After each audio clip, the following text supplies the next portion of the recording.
Hello. Hello. What's your name? I'm Remo Aste. I'm from MILREM Robotics.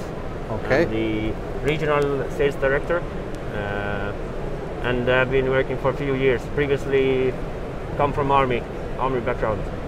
Okay. So, what we are watching here? What we are THeMIS. seeing is THeMIS. It's a modular unmanned vehicle. Okay. So it's a hybrid, which means that it has two modes. It has a generator on, then it has a silent mode, which will be electric. So it's a hybrid series, which means that on the one side there is a electric generator filled with diesel, and then on the other side there is a battery block, which is constantly charged. So with one full tank you get 15 hours of continuous work. 15 hours? 15, yes.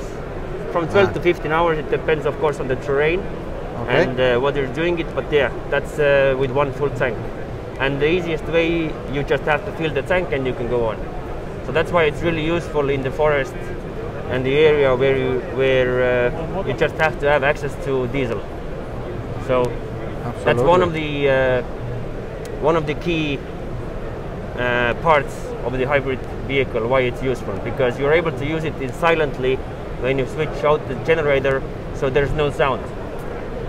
The other part, what is very important, is it's on tracks, so it gives it very good, very low ground pressure, and so you're able to go over very rough terrains very easily. And the third part is that it's modular, so in the middle you're able to attach different type of payloads, and it's very easy to integrate it, take it out, put it back. So actually the usage of this vehicle is, from the end user perspective, you can be very creative. And usually when you start playing around with the vehicle and you have it in your hand, then you actually start understanding what you could do with it. Before, it's just a concept or a paper or an idea, but every user has their own problem set, and that's why they have to figure out how they want to use it. Because every country, every military, every user has a little bit different type of problem. Absolutely. So yeah, so for instance, what about the last Estonian Armed Forces in Mali? What were the lessons? So the lessons were that it is very useful. It had a lot of different capabilities how it could be utilized. For example, it went over 20 missions together with the troops. So it carried the whole platoon day of supply. So all the ammunition, water, everything, all of that equipment got taken off from the back of the soldier and put on the vehicle. Okay. So soldier is much more happier and much more capable or walking wherever they need if they don't have to carry things on their back. Absolutely. And also it provides a lot of different capabilities. So you can pull vehicles, you can help other vehicles get over some pumps. You can use it for logistics, as I already covered. And so there are so many different use cases, and the easiest one is actually you have a generator. You can get power, you can charge your batteries, you can do all of that kind of things. So there are many use cases that you will learn when you start using it. So you are talking to me once and again about user cases. What about user research? How do you MILREM people conduct that? We have a research department where we are gathering the brightest minds what Estonia has. Also, we are cooperating with a lot of universities, and also we have actually offices in Finland, in Sweden, and actually open up in Netherlands as well. So Estonia is a small country, but we are very multinational in terms of our personnel. So we are gathering the best heads from different side of Europe to put together the best solution for the actual soldiers. And our key part is that we are implementing all the things what we learn from those deployments, because it was 12-month period. We got a lot of experience. Our own guys were able to be the operators there. And so all that kind of knowledge what we learned, it stayed like in-house, and we were able to implement all of those lessons learned into the vehicles. Okay, do you know something about how the Spanish Armed Forces received THeMIS? So in Spain there are a program in the beginning steps, and we are definitely going to be interested in participating over there. But the overall approach, I think, is very similar than other countries. And first, you start to have platforms, start experimenting them, then you look all the ethical, all the different kind of aspects of it, and then you build it up step by step by step. So yeah, sounds very and that's reasonable. I think the same approach applies here. What about the PESCO program? Did it have some impact on THeMIS development? Of course, it's always you will get more intelligent people around the technology, and we are always very keen to work with everyone who could contribute and give feedback. So it has had a really big impact, definitely, and especially the IMAX program, where MILREM is leading the consortium of 7 countries, and a lot of industrial partners from all over Europe. So it has have significant impact in our whole development, especially spreading the words and getting people to know more about robotics overall. Yeah, because I guess that to raise awareness about not only THeMIS but the entire MUTT category is not easy, right? It's a very new thing, a very new way of thinking about military operations. Yes, of course, and I think it comes from the history. Like we have replaced horses with tanks, we have added machine guns, and we know how new things evolve all the time, and that's the same kind of thing. It's a totally new concept, and eventually it will be implemented because it kind of makes sense, because we want to take people out from the harm's way, and we want to use something else instead of putting our people in harm's way. Yeah, and of course, since nowadays soldiers are going to carry a lot of weight as armor, they need help in order to carry the less of their weights if they want to continue operations during hours and hours and hours, right? Yeah, absolutely, absolutely. It's very important for a soldier to be more aware and preserve its energy, because we are fighting in conditions which are always very hard. So you have to have as much rest or as much energy as possible. So this is one of the ways how you can mitigate that. Okay. It's the same with having horses or having whoever supporting you that can help you out in some other way. So this is just one of the options of the future, and I think it's just in the beginning of the possibilities how it could support the people, actually also in the civilian side and in the military side. Tell me about the civilian side. What are the dual uses or another sectors? As we know that the firefighting world mirrors kind of the same issues in terms of as a battlefield. So it's dangerous. It has dangerous explosive cases, gas leak, all of that kind of stuff. So you don't want to send people there to extinguish because it may explode. So you can instead send a robot closer, and you can get the water source to start cooling down your gas chamber or whatever it is over there. Okay. So you're able to do the same kind of dangerous job in tunnels or wherever in the parking garage where you don't want to send human, send a robot.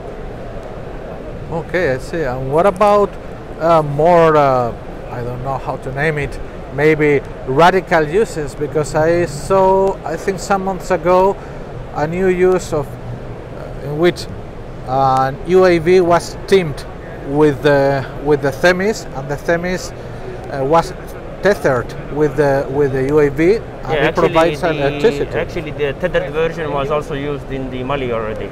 Okay. Yeah.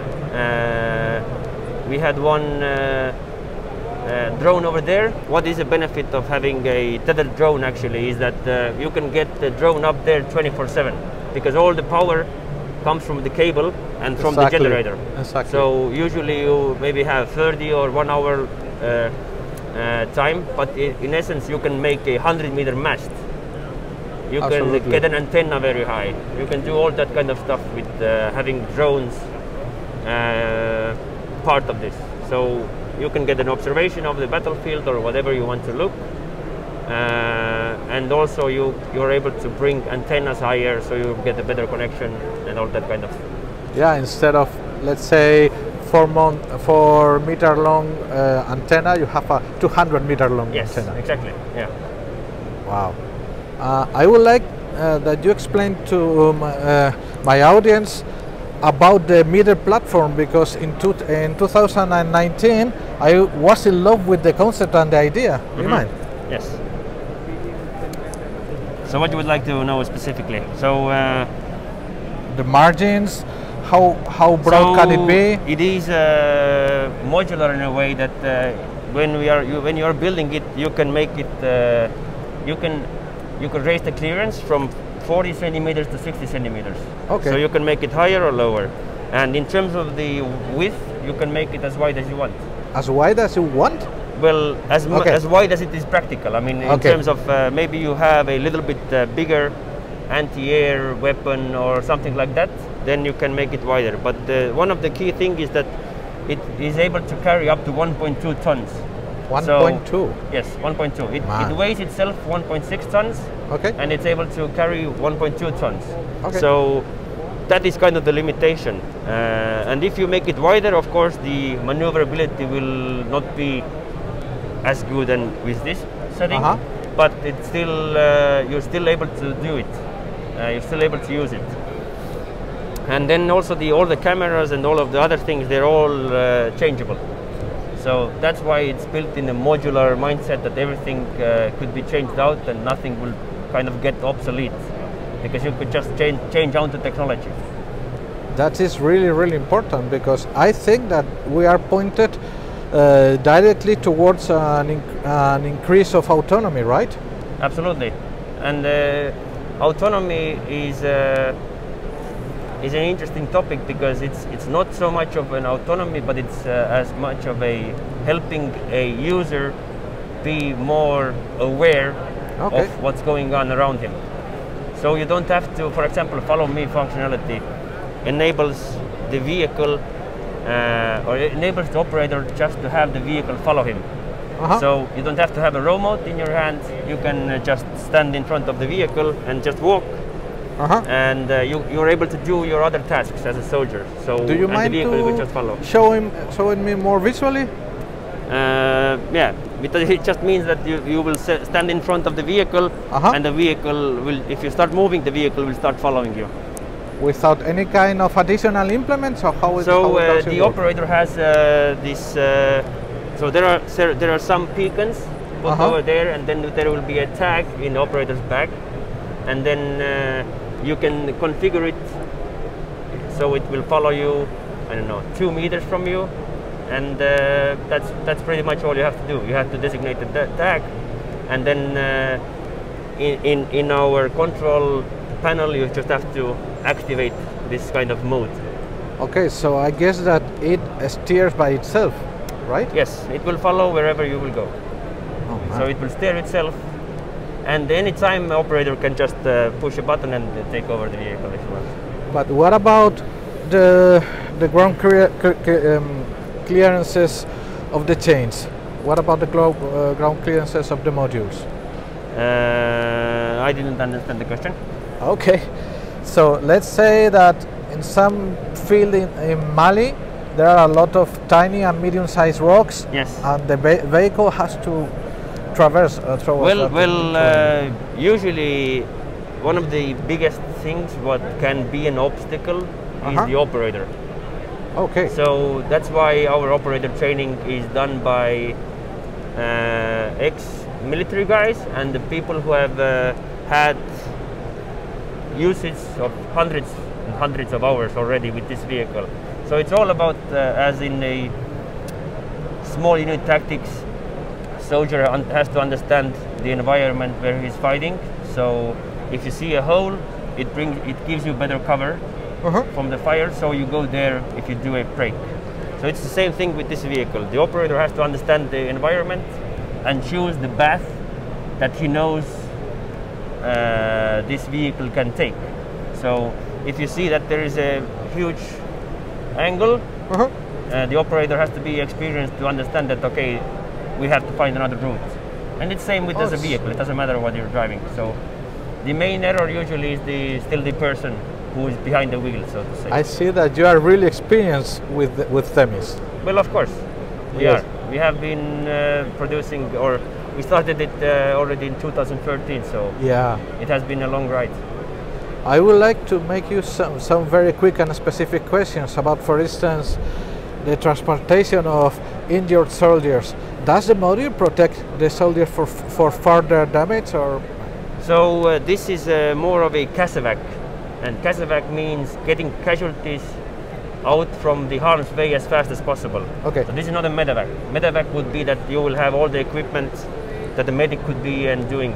That could be accomplished also, and but this version is more of a getting the soldier out from the front line as fast as possible to get the actual treatment.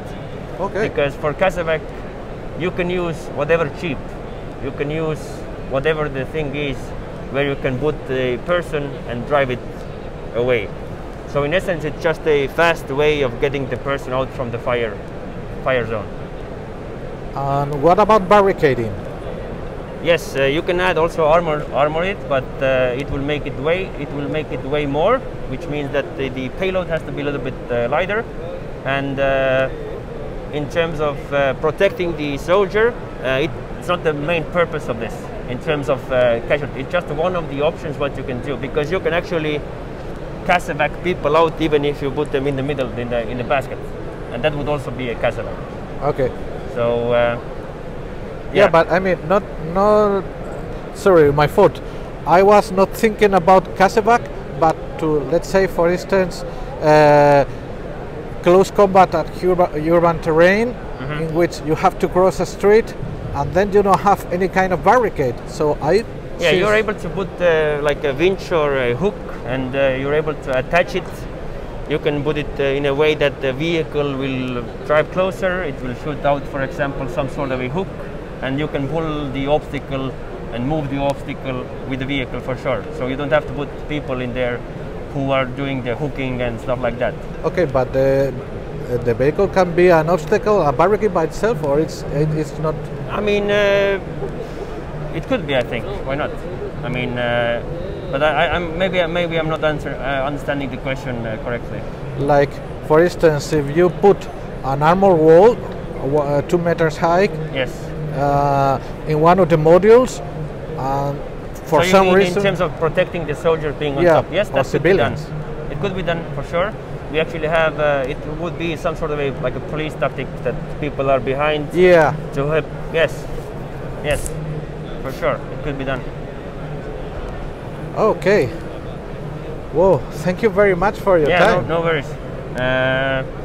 Hopefully you will follow us in LinkedIn. I think is the best place, and in YouTube we have a lot of new videos, and all the new information comes out all the time. Just type in MILREM in YouTube and you will get all the information. So if my audience want to follow you, they better go to LinkedIn or your yes, we have YouTube a channel, and YouTube channel is the best ones, I would say. Okay. And yeah. Okay. Thank you very much.